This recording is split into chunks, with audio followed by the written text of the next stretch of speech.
So, Coach, give me just a look at the scout on Kansas. How are they different than normal, and how are they the same?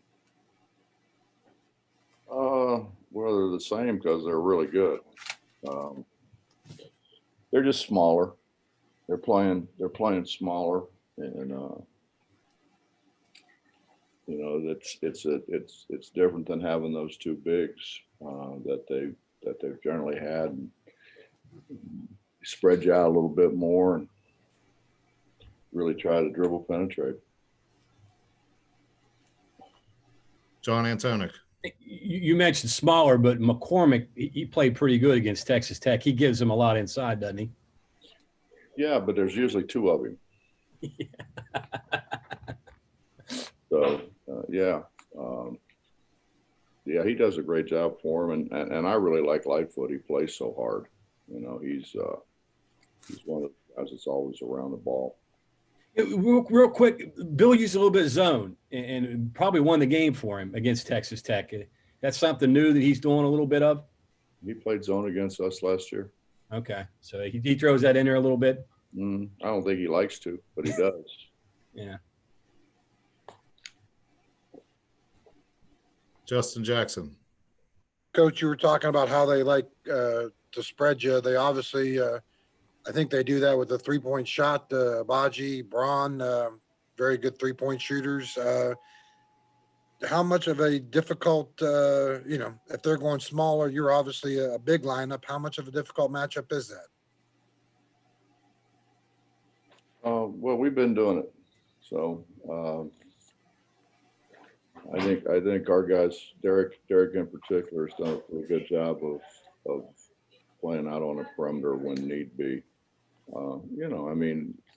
They got to guard us too, so we're gonna have a bit of a size advantage, I think, for the first time in about 20 years. Kevin Kinder. This might be a little bit hard to predict, but will the atmosphere be different? Maybe a little bit easier since it's not full and quite as echoing, or have you talked to anyone about what their experience has been like there this year? Well, we don't know. It's not going to be full, do we?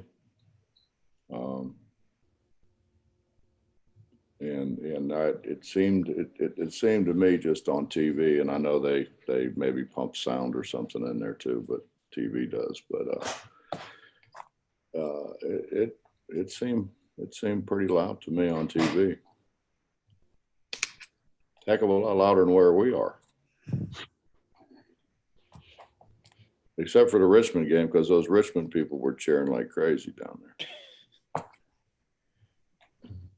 John Anthony.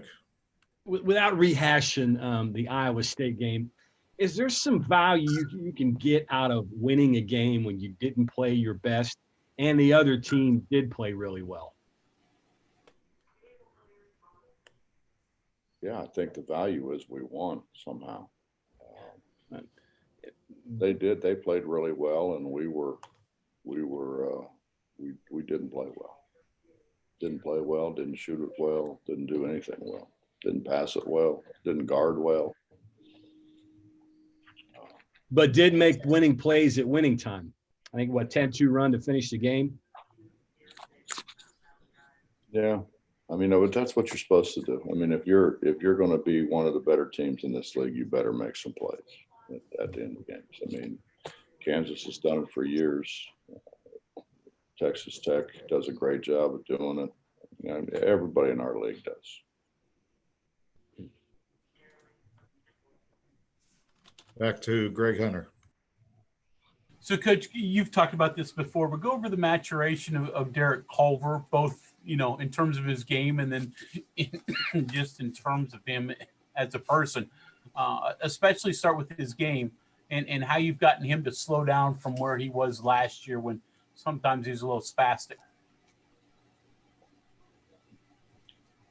Well, I think it all starts with just Derek. Derek wants to be a good player. Derek wants to do things right. Derek really likes and enjoys his teammates, doesn't want to let them down. You know, Derek and I have developed a pretty close relationship. I mean, it's been a long time. I mean, we recruited him since he was a sophomore in high school. So you go sophomore, junior, senior year of high school, and then a year of prep school, and then what are we on? Year 3 here. So Justin Jackson.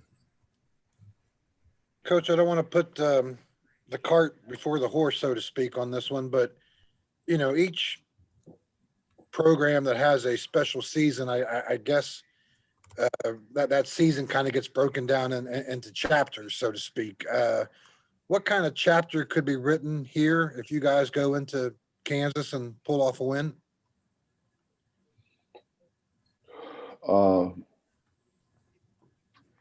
I don't know if it's a chapter. I mean, it might be, the list of the people they want to thank, as soon as you open the book before you get to reading. You know what I mean? Right. Yeah. I mean, they beat us every year we've been in the league. So, I mean, I'd have a hard time writing a chapter.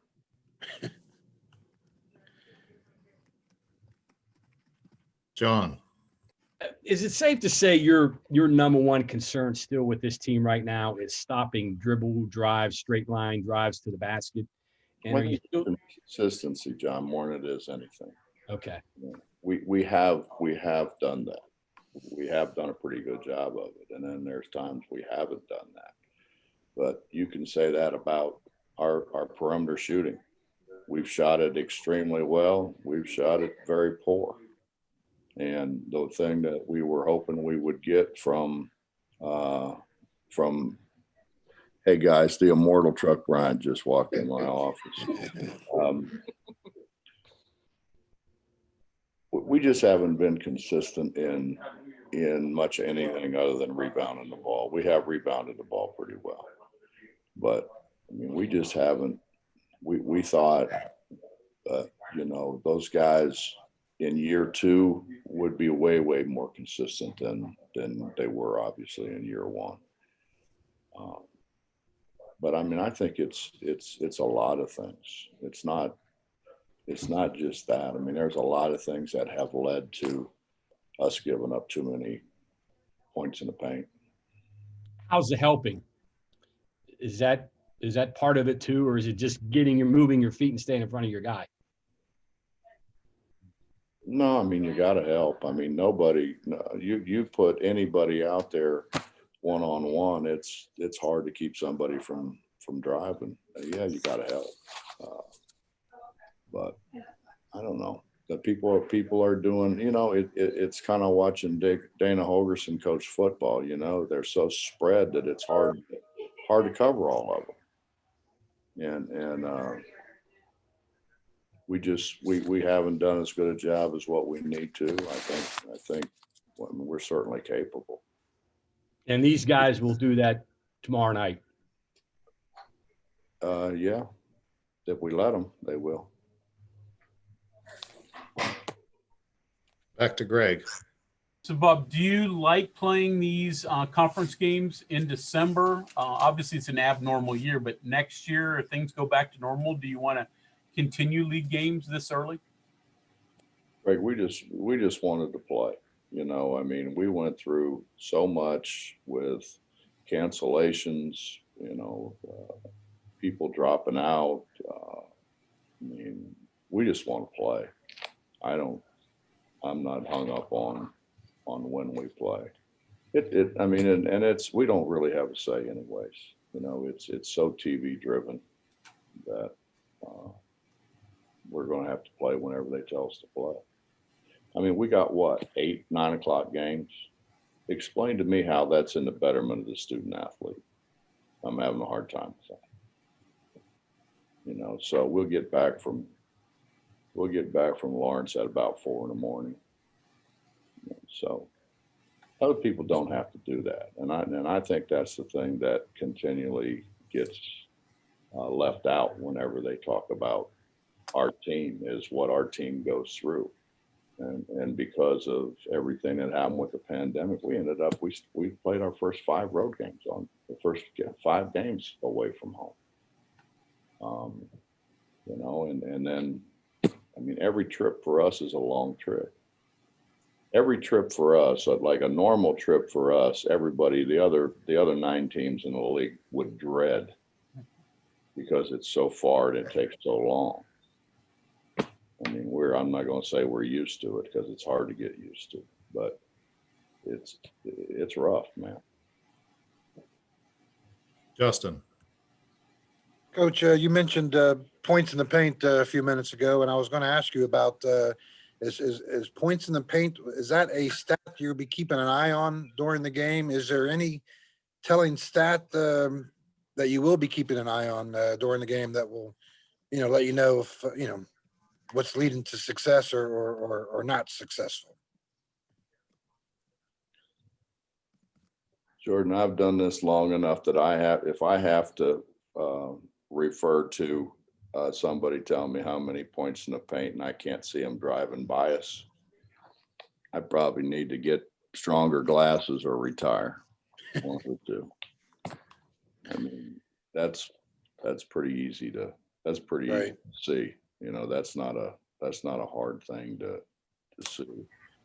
We got these shot tracker things in here that they're supposed to give us, all that information on the bench. And then one last one for me. Obviously, holiday comes up after this game. You had kind of talked earlier about making a decision, kind of going back and forth on letting guys go back home or not. Just wondering if you guys made a decision on that, going back home. No, I didn't have any problem with making a decision. I think they should be with their families. Yeah. I mean, I think it's a shame if they can't be with their families. I mean, it's a time of the year from when you're a little kid until now that you're with your families every Christmas, and you ought to be. They ought to have an opportunity to do that. You just keep your fingers crossed then in that instance with the pandemic and everything. Justin, what are you going to do? I mean, Right. if they get back to 26, we'll test them, and we'll test them again the next day, and then we'll test them again the next day, but these guys have been really, really good. Now, that's not to say that, one of their relatives may not have it. Sure. Right out loud, the president of the United States had it. I mean, we can't keep him safe. By God, we can't keep grandma safe either. Right. So, I mean, it is what it is, man. You deal with it. Kevin. There's one other thing on your shooting in general. Do you have a target, in mind for what you'd like your team to shoot from the field and from 3-point range? And I know it's, obviously different depending on your position, but do you have an idea of, hey, if we can shoot this from the field, this from 3, we're going to be pretty successful? Yeah, 100%. If we can shoot 100%, I think we'll win. I don't know. It's I mean, I think if you're shooting in the 40s and from 3, you're a really good shooter. And obviously our other guys, our inside guys, our dribble drive guys ought to shoot at least that clip or higher. John. Last one for me. Have you been paying attention to some of the results? I just saw Western Kentucky beat Alabama. Some of these other teams that you beat, VCU's having a little bit of a run. Some of these games you played are really going to help you down the road, aren't they? Yeah, they are. Yeah, but I mean, all you had to do was watch Western Kentucky come out and warm up, and you knew this team's pretty good now. I mean, they've got a 7-footer who was going to be a first-round draft pick out of high school. They've got a 6-foot, whatever he is, 6'6" guy that can step out and shoot threes, who Derek says is the hardest guy he's ever tried to move. He said, "Coach, I couldn't move him." And for Derek not to be able to move somebody, that's a strong dude now. And they got those two guys inside, and their guards are really good. Yeah. I mean, I think Rick's got a heck of a team. These pickup games you got too were really helpful. Richmond's still winning. I mean, so pretty good, right? Well, I mean, you know, Josh came to me and said, you know, who do we want to play? And I said, well, you know, I don't want to play people that are going to hurt us. You know, I mean, I don't want to play the so-called bottom feeders and win by 40. It doesn't do us any good. I want to play people that, you know, at the end of the day, all the computer whizzes that are, you know, throwing things in the computer and coming out who ought to play who, where, when. And I just thought that our guys deserved a chance to play good people. And really surprisingly, we played good people out in South Dakota with everything that went on, with all the teams dropping out. And, you know, we had 4 scouting reports for our first game, 4 different scouting reports before we played our first game there. And she held it together and not just held it together, but it's like you said, I mean, okay, so they pick up VCU and Western Kentucky. They're good. They're going to win games. Real quick, how do you strike that balance between getting the schedule you need to get where you want to be and not killing your guys and overexerting them? I've never worried about killing them. Getting them buried, built the confidence, killing their confidence. Well, we're not very good, John. If we can't beat those people, we're not very good. Yeah. You know, I mean, so I think it's we certainly if we can't beat those people, we won't win a game in our league. So I don't see it as such. Greg Hunter. I asked Taz Sherman this the other day, and he had a good question. So I'll ask you the cardboard cutouts. Is Jay Jacobs right behind you? Does that bother you? And is it Jenna's dog that's back there too? It's Jenna's dog, yeah. It's Jenna's dog that's back there. That's kind of likes me. You know, it's one of the few people I can count on. You know, so and having 4 at Jay back there is way too much. I mean, 1 at Jay's too much, but 4 is crazy. And Hey, Hugs, real quick. They got him sitting beside all the good-looking girls too. I just told him I bought Gene Simmons from Kiss. He's going right behind you for the next game. Well, I was hoping I'd get Don Knotts, but he's way down on the other end. Okay, last questions from Mike Casaza. Hey, Bob, how's it going? Good, Mike. How you doing? Doing great. Hey, speaking of doing good, I was wondering if you had talked to James Long and what you thought about what his team did Saturday. I did talk to James. Actually, I talked to James. He was driving the van on the way back from Morgan State. He was driving, and Peyton was the co-pilot. So I got to talk to both of them. No, he was excited. He was excited, and then Jared ends up smacking Northern Kentucky yesterday, pretty good, and James was in that game. Actually, they led that game in the second half. So he's doing a terrific job, absolutely terrific job. But we all knew that he would. You know, when we tried to talk to Carolyn, you know, the president, about James getting a job, you know, and everybody was, he's so young, you know. Well, young and good don't necessarily go together. Young and good sometimes go together pretty damn good. And that's why I said, you know, I was young when I started. James been around basketball his whole life, and he's learned a lot of things. James Long, when he was little, I mean, he was little now. You think he's little now? You should have seen him then. He came to Cincinnati, stayed 2 weeks at Cincinnati with us, lifted with our strength coach. Jared Calhoun worked him out 3 times a day, and he couldn't get enough of it. So you know that he's going to be special. Just think if he'd have been 6'4". I did that with myself quite often. So Well, Mike, you never had a shot, and you couldn't shoot like James either. So I've never seen you shoot, Mike, but I guarantee you don't shoot like James. if he can throw a changeup, we could have a good competition. If he could throw it, I don't know. I think he was a baseballer too. All right. One other thing you mentioned after the game, just being able to see your team in the warm-up line, and you didn't like what you saw, and you just mentioned Western Kentucky's layup line, and then I think you've said that you got guys who aren't happy on the bench, pouting, I think is the word you use too. As a coach who has some veterans and probably feel like you have a good handle on your guys, do you monitor those things? Do you keep them in your pocket before a game or after a game, or is it just stuff that happens and once the game goes, you have to do your job? Well, the layup line thing, I think I fixed, because I said if it ever happens again, they're not getting in the game. So I think we fixed that part of it. I mean, guys want to play. I understand that.